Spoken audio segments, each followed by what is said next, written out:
Hey, my name is PolishLynx, welcome to Lucid9 and as you can hear, our mobile phone is ringing here, so let's pick it up, probably.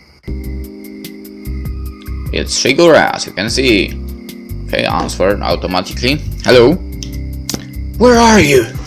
Her voice is clipped, leaving no room for any extra conversation. Good evening to you too. Your services are required now! I'm a little taken back at the shortness of her tone. Seems like some urgent business. Okay, I'm in front of the school. Very well, I am nearly there myself, don't move. Sorry? Eh? Okay, I'm not moving. Well, that was expected, if I'm honest with myself. What kind of business could Shigure have at this time of the night? Is Yama? Shigure struts out of the shadows, her face completely expressionless. Did it occur to you that I might have things to do tonight? It did not. Come this way. She turns on her heel and begins to strut down the sidewalk. We travel in complete silence, definitely at first. I'm only able to bear it for around 10 minutes before things go too uncomfortable. You know, if you're mad at me, you might as well just say it. Huh? I should discuss these psychological problems with Shigure. No, what am I thinking? She will wonder if my sources are accurate. I'll either have to tell her my informant or I'll have to drop the issue. And knowing Shigure, even if I don't give her the identity of my informant, she will figure him out eventually. Shigure takes a turn to an area that I instantly recognize, for better or for worse. Nothing is as welcoming as the smell of rotting litter, cigarettes, and traces of burning drugs. I cover my face with my sleeve in a vain attempt to block out the foul smell. Isn't this District 6? Don't tell me, you're giving me another test, aren't you? A quiet Shigure is far more unnerving than an abusive one. I almost miss her canon of verbal assault. We have arrived. She gestures to a large beaten down apartment complex before us. The dilapidated buildings and littered streets around us don't do wonders for this district's notoriety, that's for sure. What are we here for? An inkling in the back of my mind whispers, to kill you without anyone seeing, but I shove it into some crevice of my brain. Shigure withdraws a simple index card from her jacket pocket, showing it to me. This. There are only 3 numbers written on it. 338. What's that, an apartment number? She only nods. I follow her down the path between the apartments, surreptitiously glancing around for any signs of suspicious figures. This is definitely not my idea of a vacationing spot, that's for sure. Finally, Shigure comes to a short stop in front of the door with the number 338 emblazoned on it. She clears her throat for a second, takes a deep breath, and knocks lightly thrice. Give me a minute! The voice that comes from within the apartment is light, feminine, and nothing like what I expected. It's followed by sound of scrapping, shifting, and screeching, as if a number of heavy objects are being moved around the room. Come in! Shigure tries to doorknob, and it turns with ease. She pushes open the door, and I step inside, unsure of what to expect. The front room is neat, tidy, and utterly plain. The only massive feature is a few cushions scattered idly about the floor, topped with several popular magazines. Well, if it isn't the great detective herself! And who are you? My attention turns to the large couch in the center of the room, upon which lounges a small framed girl. Her clothes are edgy but neat, although her eyes are deep chocolate brown. They are some of the coldest I've ever seen. I swear that I've seen her before. What brings you to this side of town, Yamamoto? Shigure sits on a nearby cushion stiffly. As always, I am deficient of requisite intelligence. Oh yeah, you're always lacking intelligence. Shigure bristles. Of the informative sort. The girl only smirks and turned to me. The predatory glint in her eyes snaps everything into place. Natsuki Tanaka. The interesting, unnerving friend of Elizabeth Shiro. The way she sits, the clothes she wears, even the color of her eyes, they are all drastically different from school. But I know with certainty that she is the same person. The angle of her expression, the tilt of her posture, is the exact same. Oh, how interesting. I thought that I have a swarm of questions, that I'd be shocked, but I'm not. Not really. I almost feel like a small part of me had been expecting something like this. Odd, especially from Natsuki. Is being a student just a cover, or are you actually one? To be or not to be? Surely that is the question. Shigure clears her throat impatiently. As content as the two of you appear exchanging pleasantries, I am here regarding a matter of urgency, Natsuki. Natsuki raises a single eyebrow. You know my price. Yeah, how much, Yanshel? Don't feign ignorance, Enomoto. It doesn't suit you. Your almighty brain should be able to remember something as trivial as my currency. Shigure flashes at this. What's certain you didn't think I would forget something as important as that? Shigure mumbles something indiscernible while pulling her cap over her face. Maybe that's why she was so quiet. She wasn't angry at me, she was dreading coming here. What should you have me do? Natsuki catches my eye, a mischievous glimmer in her gaze. What's your favorite animal, Ishimoto? And do choose something reasonable, not a dark-billed platypus, yes? What for? She only winks at me. I guess I'll have to give her an animal to find out. Dog, cat, chicken. What's this about? Is this some important choice or not really? And why would you ask that? Seriously, why would she ask that? Let's do this first. Boom. So basically, we have to choose a freaking animal. And favorite animal, right? I would say dog, of course, because dog, I guess. She smirks at Shigure, who sends me a look of horror. Ishima, we'll need another talk concerning your pay.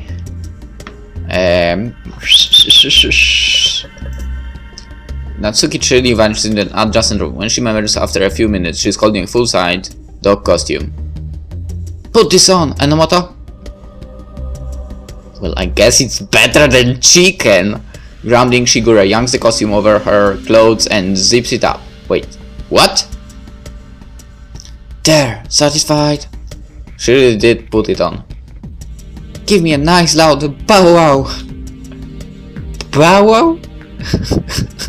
Seeing Shigure so subdued is pretty unnerving. I can't believe that such a proud person would stoop so low. Just what kind of person is this Natsuki? Now, Yama Ishimoto, a dog is incapable of speaking English, so we'll have to be Shigure's mouthpiece. Before that, however, I believe we have some catching up to do. What are you, an ordinary ignorant civilian, doing caught up in a nasty business like student murders? I work for Shigure.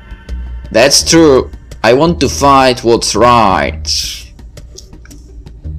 You know, I know he would answer the first one, but if I have to be honest, I would go with the second one probably. In basically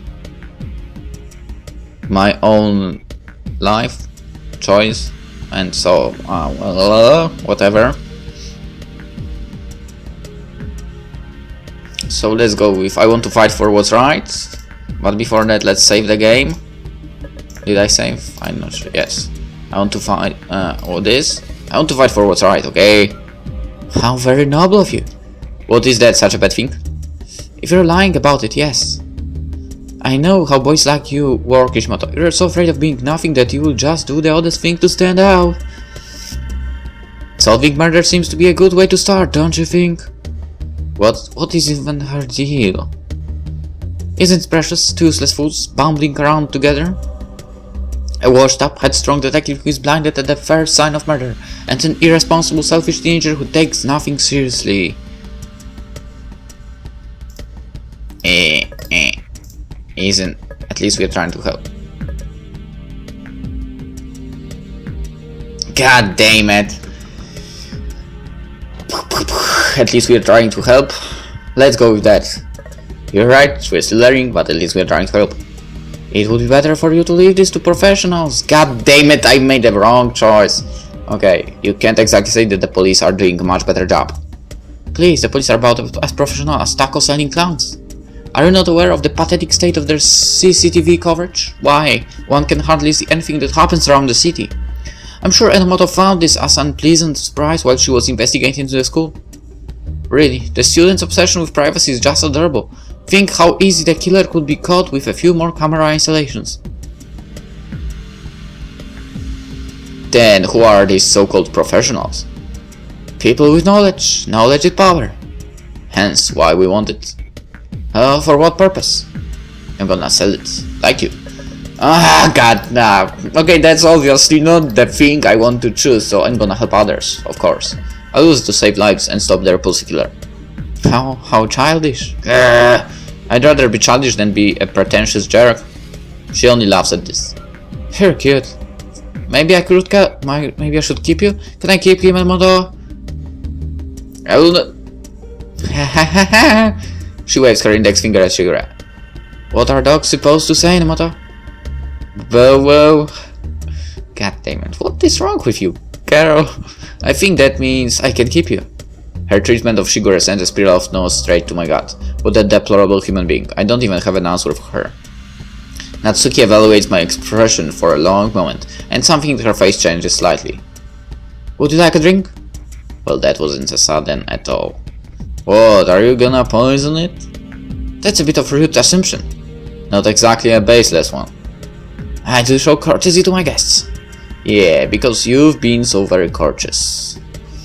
She continues to examine, a slight smirk pulling at her lips. Good, now you aren't as weak as you appear. Would you like coffee, tea, milk? Some manners would be nice. She ignores this, heading out of the room. She faintly calls behind her as she leaves. I wonder what our little puppy should have. I do have a rotten bone I've meaning to throw away. Maybe she can chew on it.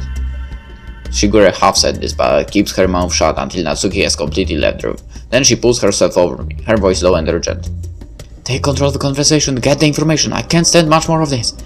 How am I supposed to do that? I don't even know enough about the case. Natsuki has amazing connections. She has information out of other zones, and so long as I pay her what she wants, we can get it from her. What am I supposed to ask about? Shigure opens her mouth to answer, but at Natsuki's approaching footsteps, she quickly shrinks back onto her cushion. Natsuki re-enters the room, placing a glass of iced tea before me and a glass of water before Shigure. I surreptitiously sniff it, which she catches. If you don't mind, Iraitis, I could sip it for you to prove it isn't poisoned. I'll pass. She smirks, settling on the couch. Guess this is my chance to ask some questions. So, how do you and Shigure know each other? Shigure shoots me a dark glare, as if to say, what does that have to do with anything, but I ignore it. As you may have noticed, we have this symbiotic exchange from time to time. I have information that she needs, so she pays me for it. How can we know that this information is reliable? You could be lying to us. Natsuki raises an eyebrow, seemingly impressed. Yamamoto thought the same on our first interaction, so I gave her a free trial period. She's yet to find me wrong. Isn't it right, doggy? Well... Whoa. And there you have it. She turns to me expectantly, as if waiting for my move. I wonder what I should ask about. The culprit, the victims, links or ties. Okay, we want to know if well, the information is true. We kind of know about victims, what they are connected with, kind of. So, and who are the victims? That's obviously. Alright, I will go with links or ties first. Or victims. Links. Ah, god damn it!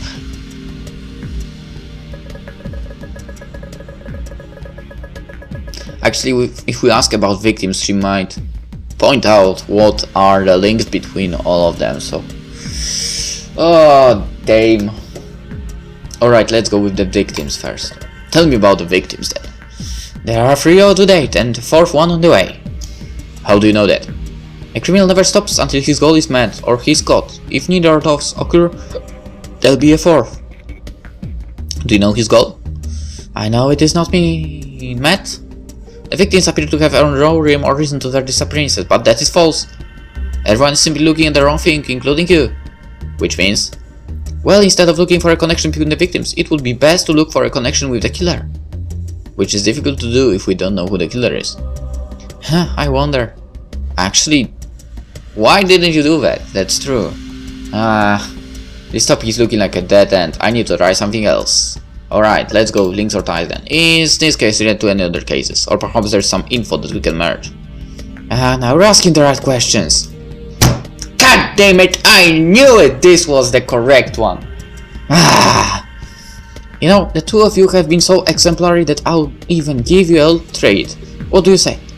Sure, I guess. Natsuki doesn't seem to be fazed by my lack of enthusiasm. She slowly leans forward, enunciating each syllable with painstaking precision. The independent killings. This means nothing to me, but Shigure immediately bolts upright, her eyes glimmering with excitement. Tanka, you must... We're not in Narnia, Namata. Talkie animals do not exist. Shigure suddenly settles the ground, but I can tell that this is a vital breaking point.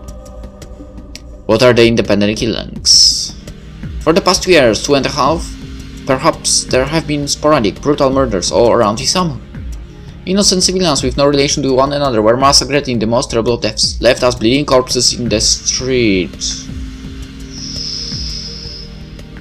Why do I have a feeling that might be more than 2.5 years? And that would actually lead to something related to our protagonist. The only connection was their time of death, which was always at night, and their autopsies, death by blood loss from uncountable lacerations. My head spins, my vision from the forest this morning re-enters my thoughts. What does that even mean? They were cut to pieces, skinned alive, sliced until the life bled out of them. Is Natsuki implying that 3 students at the academy went through something like that? How could no one know about this? The police did their utmost to conceal knowledge from the public, lest even more chaos fall on the city. We deserve to know when these things happen, right? Oh, Ishimoto, the last thing you want to do is tell a herd of sheep that there is a wolf in their midst. The way she says it, as if she's right and that's all there is to it, irritates me, but I have to push it away in order to continue because they say to continue the conversation. So, you're saying that this case is the same as the independent killings. Did I say that? Then the killer is the same. Did I say that? Shigure leaps forward, words rambling excitedly out of her mouth. The killer is one and the same for the longest time. Hush, Hidemoto. Remember, dogs can't speak. Shigure withdraws, a dark glare in her eye. Why do you treat Shigure like that? You can say that even after seeing how she treats everyone around her. She pretends as if everyone around her is trash beneath her feet. I'm simply giving her a taste of her own medicine.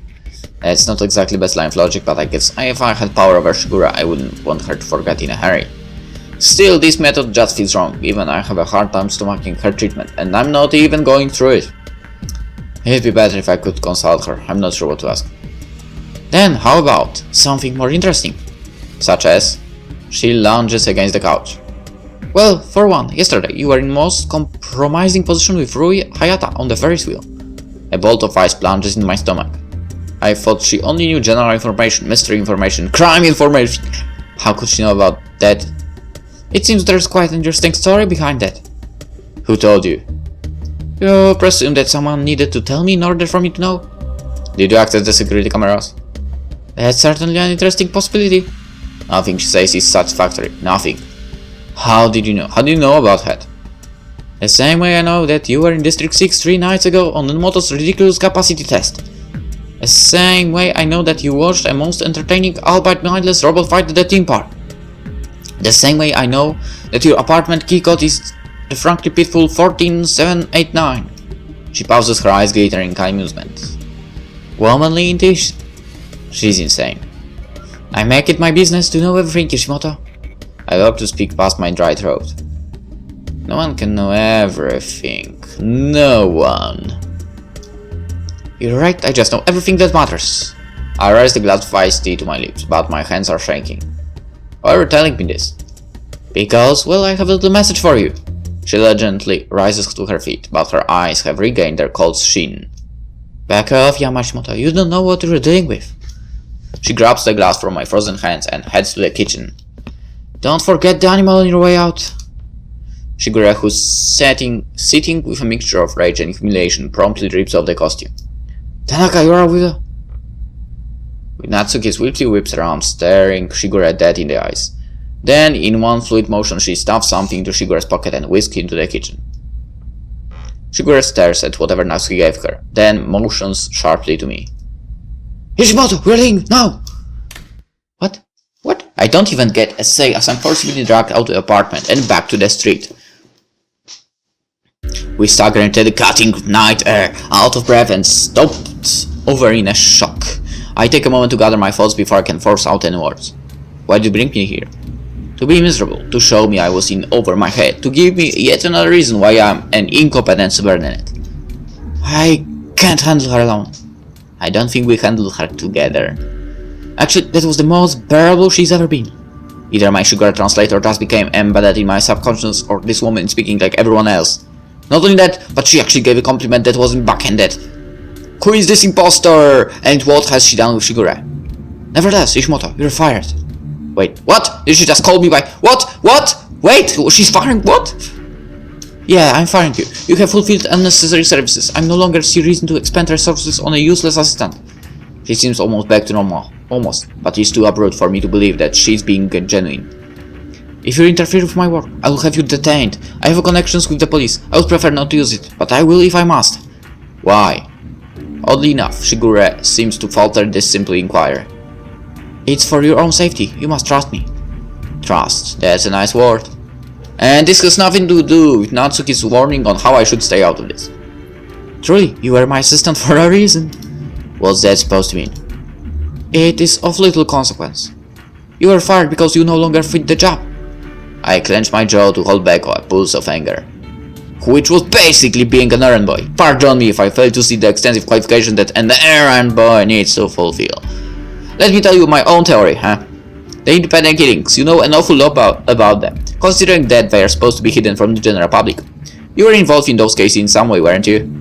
And when you noticed that 2 students had disappeared from the allegedly impervious academy, something clued you in that they had to be tied to the independent killings. Maybe it was evidence, probably just intuition, considering you had to get Natsuki to confirm it for you. Ishimoto, you do not understand.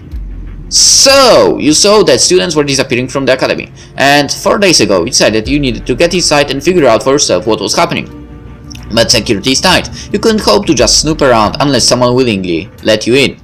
In the midst of my indignant wrath, the puzzle pieces begin to shuffle into place, pulling together faint memories that I thought I'd forgotten. So you had to approach the student. You had to make a specific connection, someone who would let you investigate the school without asking any questions. You hired me before we were officially brought into the investigation after all. Well, it's true, isn't it? You just needed to use me to access the academy. That's why you approached me on the street that day. Go home, Ishimoto. She says this wearily. I can only sign with disbelief. Then, what was the test for? Why did you send me to some place that was dangerous, some place I couldn't handle? But I had, and I did, and I solved all her stupid little puzzles. I had proved myself fair and square. For what? Being tossed away like garbage after 4 days. Nah, now I understand. What upsets me is not that Shigure approached me with ulterior motives. I expect ulterior motives from everyone. What upsets me is what she's doing now. Tell me how. Ishimoto, tell me, Shigure, how do I prove myself? Give me some riddle or logic puzzle, or I don't know, a completed piece of Sudoku. I'm supposed to help, supposed to be your assistant. Shigure slams her foot into the nearest trash can. It doesn't topple, but the reverb of leather against the tin stops me in my tracks. Well, how about we become not official detective by ourselves now? That would be stupid, but let's do it. She leans close, eyes narrowed with intensity. Ishimoto, I will only say this once. You may think you fully understand the circumstances which surround these crimes, but you are sorely mistaken. Do not be so quick to forget that I am nearly a decade your senior, and have seen a great many cases that are beyond your comprehension. I speak not of your intelligence, but of your mental capacity. You are yet very fragile, Ishimoto, and this case may break you. That didn't worry you fairer before. Then let me ask you this. Are you ready to physically examine a body that has been masterfully taken apart by a scientist with all the time in the world? No, not just the thought makes me queasy. There has to be something else I can do. Enough, I tire of this conversation. This is my decision, Ishimoto. I will be certain to compensate you for the time spent until now. Go home safely. So that's it then. Because I'm still young, because too unstable to be able to see a mutilated body, I can't be of any use. Shigure? Farewell, Ishimoto. Let us not meet again. And just like that, she turns on one heel and strides away. For a moment I stand frozen in the streets, watching her figure melt into the smoky evening air. Didn't I want a quiet senior year? A year of breezing by with my friends. No fuss, no muss. I had always wanted a quiet life. Probably something that involved managing the family restaurant, which I had neither passion nor patience for, but seemed like the least painful option in the lot of life. Really, I can't blame Shigure, can't I? Some part of me still feels like I deserve a better explanation. Maybe even a reward? Just an explanation. After all, didn't I get her something below from Natsuki Tanaka? No, that's right. I'm withholding information from her, information that I gathered from a confidential informant. Perhaps she doesn't trust me, but neither have I been trusting her. If anything, this encounter only solidified my decision. I don't know what will happen. I can't predict the actions of the people who are close to me.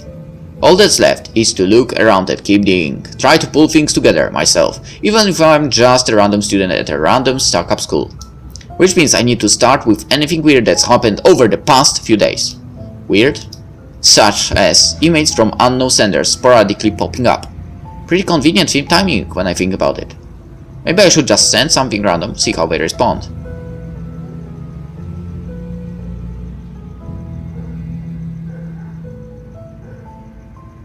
At first, I thought there was nothing stupider than doing something that made no sense, regardless of whether I enjoyed it or not. Today I changed my mind about it. There are things worth doing, even if at first glance they make no sense. There are things that can be appreciated even if they serve no use. There are things that deserve to be given a chance even at their worst. But I didn't realize this until too late.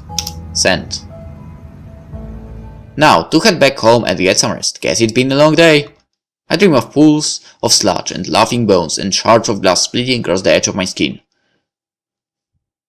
I wake in a cold sweat with my heart thumping against my ribs. For a moment I can only lie there breathlessly, struggling to recollect my thoughts. It's over. You will never have to do stupid, dangerous things again. You no longer have anything to do with those crimes. Unless, of course, it's by my own volition. I throw on my uniform and head to the kitchen, selecting some simple fruit for breakfast as I scroll through my phone.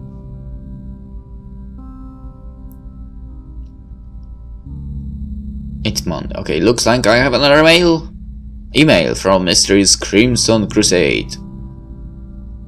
I see. Life as a troll sounds quite difficult. I too would be upset if I was forbidden from forecasting the weather. How do you feel about this development? The plain, honest words are a swimming bomb in the midst of all deception I've undergone. I compose a valid response. Which is? I know, this was the first time I actually felt like I was good at something useful. Now that is gone, I am nothing. If I had another chance, I would take it eagerly, but I doubt I will get one. I send a message as I finish up breakfast, waiting for a response. This time, though, I am only greeted with silence. Maybe I was too philosophical, maybe I was too serious, maybe they won't respond again. Not that it's my problem. When it's clear that the reply won't come anytime soon, I grab my backpack and head to school. Despite the beautiful weather, the atmosphere is stifling. The entrance, usually occupied by students before class, is desolate. Curious, I head to the courtyard. It's almost just as empty. Only a handful of students are scattered around the corners, whispering frantically beneath their breaths. I notice a solemn Yahiko on a nearby bench, speaking with an equally solemn boy. It's such an unusual sight that I creep closer, trying to get a hint of their conversation. Would take it so hard? How's it been? Hanging in there, I guess. He said that he was coming today. Why not? Didn't say. He's been spending a lot of time in his dorm for. He won't respond to me. And he just talked with Ari. Ari? Why would that matter?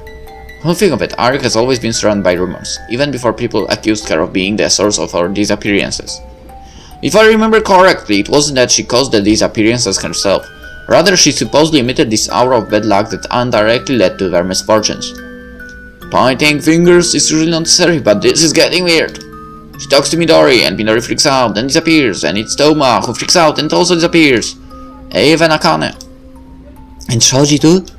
Yesterday, she came up to him at lunch. He won't tell me what they talked about. But he's also acting differently. For now, just keep trying to talk with him. Whatever you do, don't leave him alone. Right, see you after class. Yeah, you hang in there too, okay? As always. The boy strides away. Yuhiko slumps on the bench, dropping his hand over his eyes. It's so out of character that I have to pinch myself to make sure I'm not dreaming. When I decide that I'm fully awake and that serious Yahiko is actually thinking, I approach the bench. Hey. Yahiko immediately bolts upright, other signs of tension melting on his face as he dons his characteristic smile. Why hello my good minion, what brings you to this place? That's suspicious. Still, I'd prefer that he not know I was just eavesdropping on him like plain long. Do you know why the school is so quiet? Do I know why the sky is blue? Do ya? Do I? He seems back to normal, if this is what his normal state really is. Alright, I remember. Apparently the police dug up some body in the woods or something. It caused a big uproar. Why? Well, it was one of these disappearing students. You remember her, Akane Tsukino. That name definitely sounds familiar, and it's not just from the investigation. Her boyfriend, Silverek, the poor sop. Her boyfriend. Akane, a disappearance, a boyfriend, who was worried sick. She must be the girlfriend of the guy who I'd fought with the other day. Right, they were blaming Airi for her disappearance and I stepped in, and trying her boyfriend's fence, I told him he'd get over Akane in a week or two. Oh fuck, her body was found. Well, what was left of it? Hold on, something's beginning to make sense. The police officer, Officer Katsu was it, said that I was on a crime scene in that case. When was her body found? Don't tell me. Yesterday, or so the rumors go. Yesterday morning. Yeah, how did you know? An immense wave of guilt washes over me. Akane Tsukino dead. I vaguely remember the harsh words I'd spewed at her boyfriend. Shoichi, was it? No, Shoji? How could he be feeling now? He'll get over her in a week or two. I'd said that when I thought he was clingy and irrational and blaming Airi. But now she's dead, brutally murdered in the depths of the Isamu forest without a single soul to mourn her passing. On the bright side, if there's one, I understand far more than I used to. Why Officer Katsu was at the forest? Why he claimed it was a crime scene? Why should we ask me to go look? Because the body has been found, an actual body. Hey, you okay, dude? Looks like Yahiko noticed my silence. I can only continue my line of inquiry. At the very least, maybe I can somehow help the investigation, even without Shigure. Shoji's the name of her boyfriend, right? Yeah, how'd you... Do you know him? Yeah. How? At the most inconvenient moment, the warning bell tolls. Yahiko immediately grins. Whoops, guess that's the bell. I must have my perfect reputation tainted with rumors of hardness. He strides to our classroom, beckoning for me to follow, even stranger. I apprehensively walk alongside him, wondering just how much I actually know about Yahiko Ikari. Alright, let's end the episode here. And we'll continue this easy mysterious story with the next episode. See you then.